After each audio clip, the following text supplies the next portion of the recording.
Okay, I want to show you my process of doing Bacon Bond on the back of post, because there's definitely a right way to do it and a wrong way to do it. So we're going to do this in real time. So if you end up speeding up this video, please just note that there is a time that we're going to let the post set for just like a little bit. So first, I've cut out all the tops of my post. They're upside down on cardstock. Now I have my Sculpey Bacon Bond. It is now called Oven Bake Clay Adhesive. This is not liquid Sculpey. I only use Bacon Bond or Oven Bake Clay Adhesive for this process. This is what I use, okay? All right, let's get started. So I have my bottle, and I'm gonna do a small dollop on each piece, as long as my Bacon Bond isn't clogged.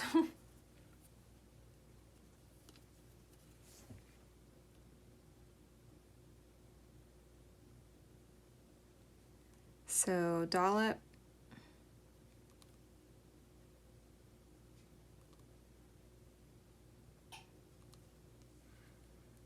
I don't know why this one's being kind of hard to squeeze out, but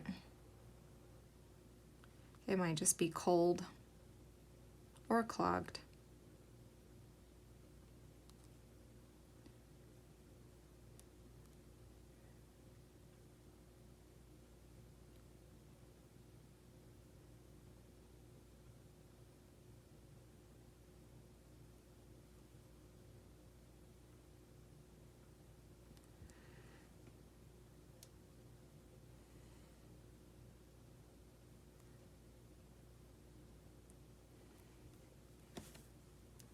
I'm gonna go get a fresh bottle of this so I can show you that it's not normally, you don't normally have to squeeze that much.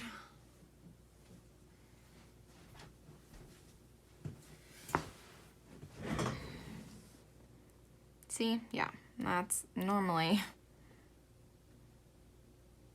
how it comes out.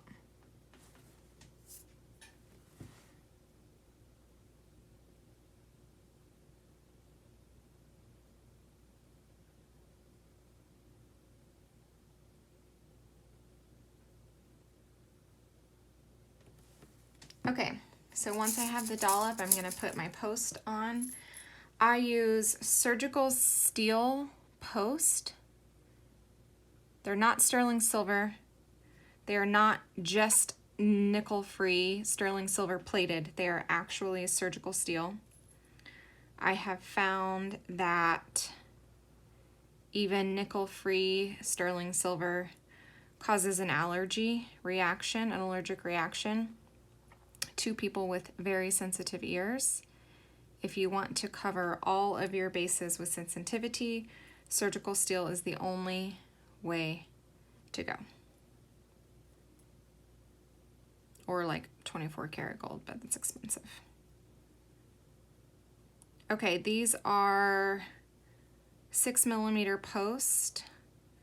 So as I'm putting these on here, I'm pushing them on and like, I'm kind of, I don't know, wiggling it slightly.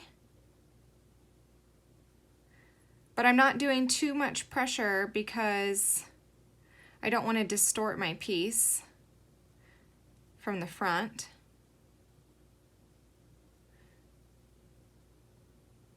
You want to give yourself enough room at the bottom to drill your hole and enough room at the top to be able to coat the Bacon Bond all the way around the post.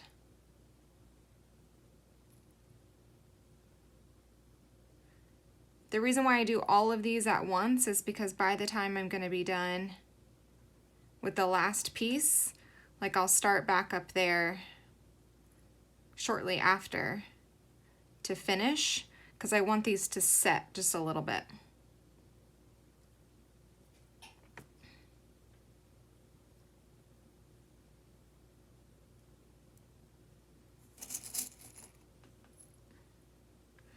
This is the way I've been doing my backs for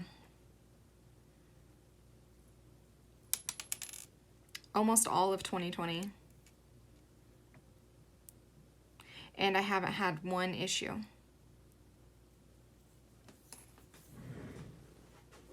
The backs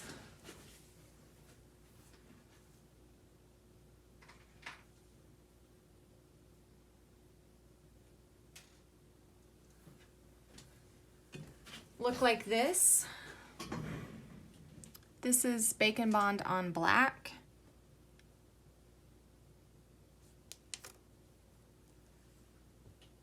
This is Bacon Bond on off-white. This is raw clay. I only do this on raw clay. I don't bake my pieces first. I believe that using it on raw clay creates the best adhesion. So definitely do some testing on your end to see what works the best.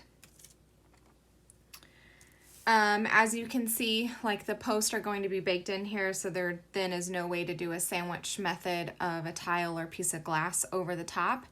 I have found that this is fine. As long as your piece, and I'll show you how like some of these kind of have pulled up slightly.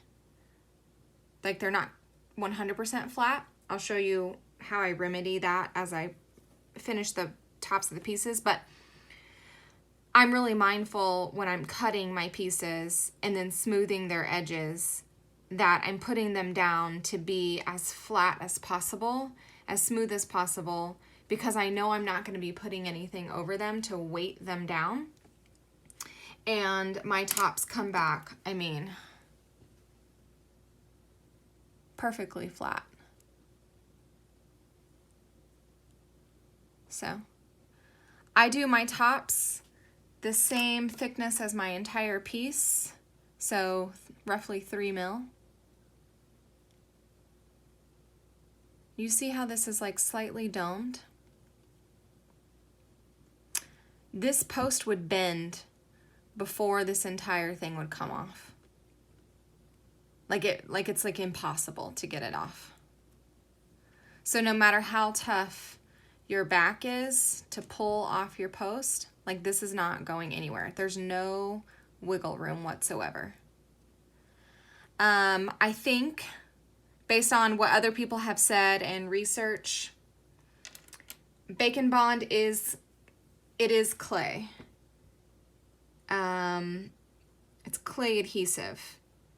So I think it moves with the clay. It's flexible with the clay. Whereas glue isn't, and other things might not be. So these have set. This is about how long I would wait. So we take our Bacon Bond again, and let me see if you can see exactly how I do this. So I squeeze over and I loop around the post while squeezing to put a dollop of Bacon Bond on. And it's quite a bit, but there's just a science of you want enough on there so we can pull to the edges, but not enough to where it runs off your post.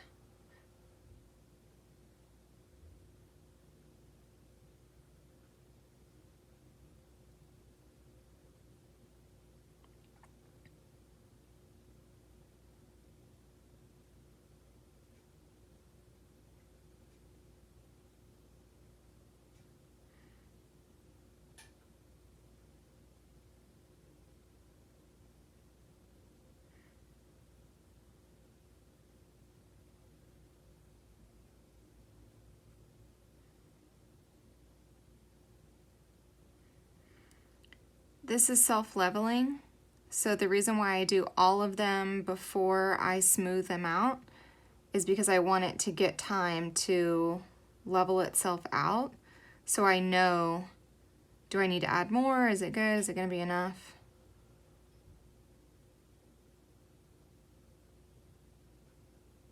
And if you get some on the post, like the actual metal post that goes to the ear, it's really easy to wipe off.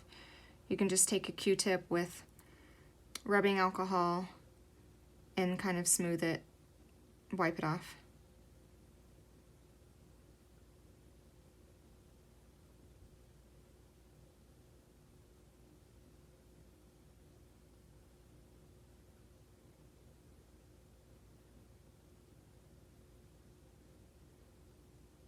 Okay, so you see how on this one right here, how the entire post is covered?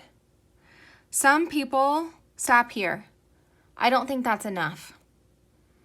I dome the entire back, because even this, like, you could lift up a fingernail or something back underneath that because there's room. You can drill through Bacon Bond, so just cover the whole piece.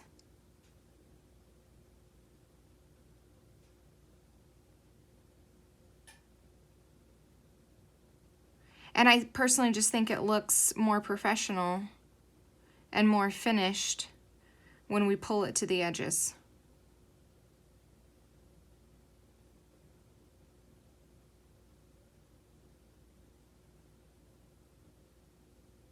And it feels like, you know, this takes a long time, but once you get your rhythm down, it truly doesn't. And once they come out of the oven, they're done. Like, you don't have to adhere anything after that. You don't have to rebake them. They're done. You sand if you need to, and then you drill.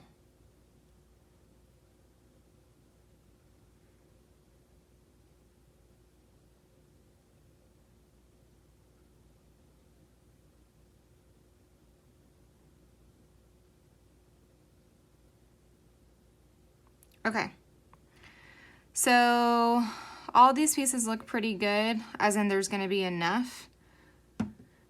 There was one, this one right here, you can just pick it up. I saw that like a little bit of Bacon Bond like dripped on the edge, and I just want to clean that up. Super easy. So then I take this silicone brush. I use silicone brushes as much as I can in the studio because it's so easy to keep them clean. You can just wipe it down with a baby wipe. So easy. And so now I'm going to start back at the first one again. And do you see how there's like a little sliver of edge showing? It might be difficult because it's white on white, but there's just a little bit showing. So all I'm going to do, and this will just be kind of awkward because I don't want my hand to be in the way, but I'm just going to pull it slightly so it meets to the edge.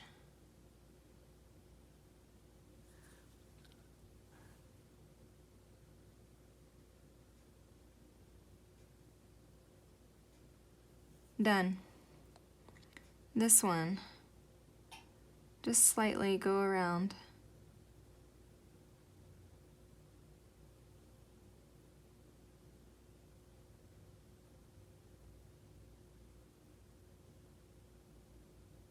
Done. Sometimes I can do it like perfectly for the majority of them where I don't have to do any pulling, but it also just like depends on the temperature of your Bacon Bond. Like this one's perfect. I don't have to do any pulling. This one just this side. And the Bacon Bond also provides a little bit of weight to the back of your piece that also helps flatten it. But like if there's an edge, like I just kind of press to smoosh that side down. Like this one kind of goes up a little bit. I just press gently. This one's perfect, this one's perfect, this one's perfect.